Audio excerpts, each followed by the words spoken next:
C'est la fin de la journée, je dois prendre le train pour rentrer chez moi. Mon voyage dure 1h20, j'habite assez loin.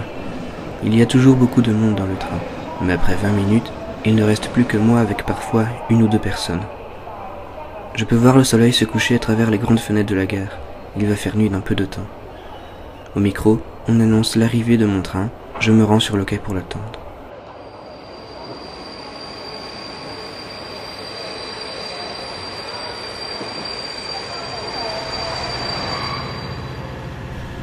Une fois le train arrivé, je monte dedans et commence à parcourir les différentes voitures à la recherche d'une place. Malheureusement, toutes les places semblent être prises.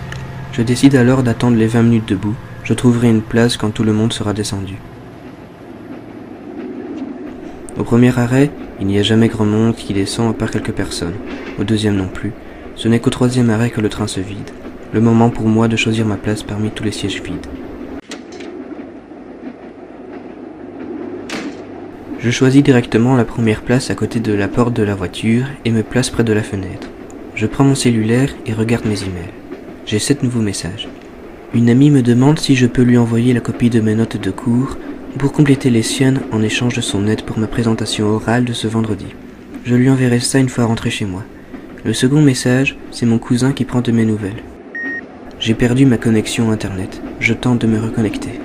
Impossible de me reconnecter. La connexion Wi-Fi du train a sans doute un problème. Soudain, il y a un choc. Les lumières du train s'éteignent, je suis secoué en tous sens et un bruit strident me perce les oreilles. Ensuite, le silence. Le train est immobile. Il n'y a plus que mon cellulaire qui m'offre un peu de lumière. Dehors, la nuit est tombée, je ne vois rien du tout. A-t-on heurté un train ?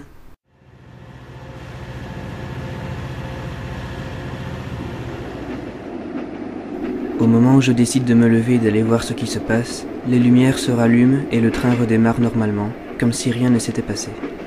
Si le train continue son chemin, c'est qu'il n'y a rien de grave, je me rassois. Dehors, c'est le noir total. Je ne vois absolument rien à part mon propre reflet sur la vitre.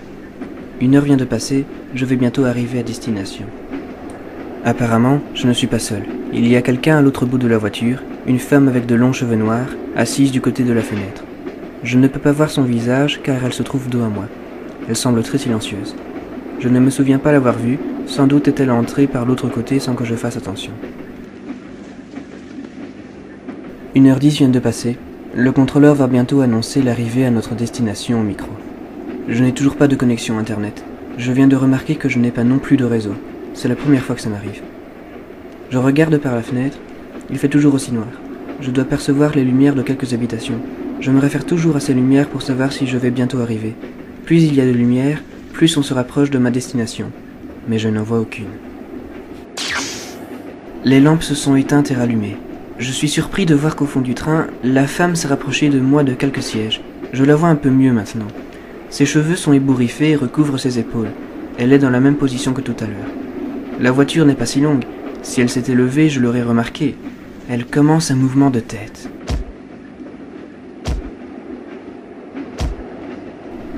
Elle se cogne la tête contre la vitre.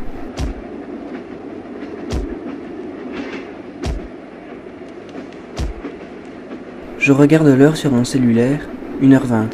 Le train devrait ralentir, mais au lieu de ça, il semble continuer à la même vitesse. Et je ne vois toujours rien à l'extérieur. Ce n'est pas normal. Je relève la tête, elle s'est encore approchée de moi. J'arrive maintenant à voir ses épaules. Elle semble porter une chemise blanche en mauvais état. Il y a des déchirures.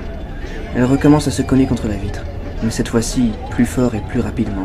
Ce n'est pas juste cogner sa tête, c'est balancer sa tête contre la vitre.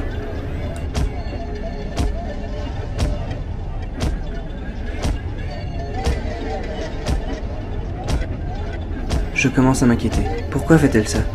Je me lève et m'en vais dans la voiture précédente. Je vais m'asseoir juste à côté de la porte. Ouf, c'est fini. Soudain, la panique m'envahit.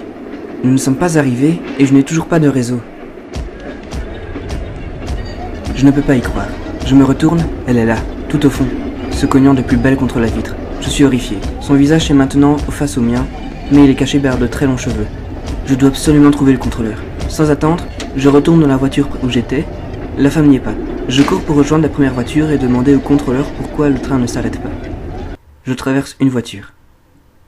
Je traverse la suivante. J'en traverse encore une. Après avoir fait plusieurs voitures, je ne suis toujours pas arrivé au bout. Ce train ne me semblait pas si long. Mais après 10 minutes, je commence à me rendre compte de la situation. Ce qui se passe n'est pas normal. Je m'assois sur un siège, la panique s'empare de moi. Je suis coincé dans un train interminable. Impossible d'appeler qui que ce soit. Je me retourne. Elle est juste derrière moi, se frappant violemment contre la vitre du siège arrière.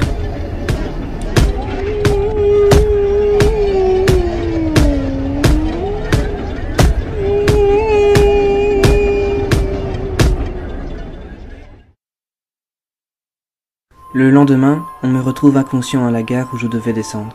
On ne sait pas comment je suis arrivé là, mais on m'explique qu'une femme s'est suicidée cette nuit en se jetant sous le train. Elle était victime d'une douleur récurrente au crâne qui persistait depuis des mois. Elle a fini par craquer et a voulu oublier cette douleur.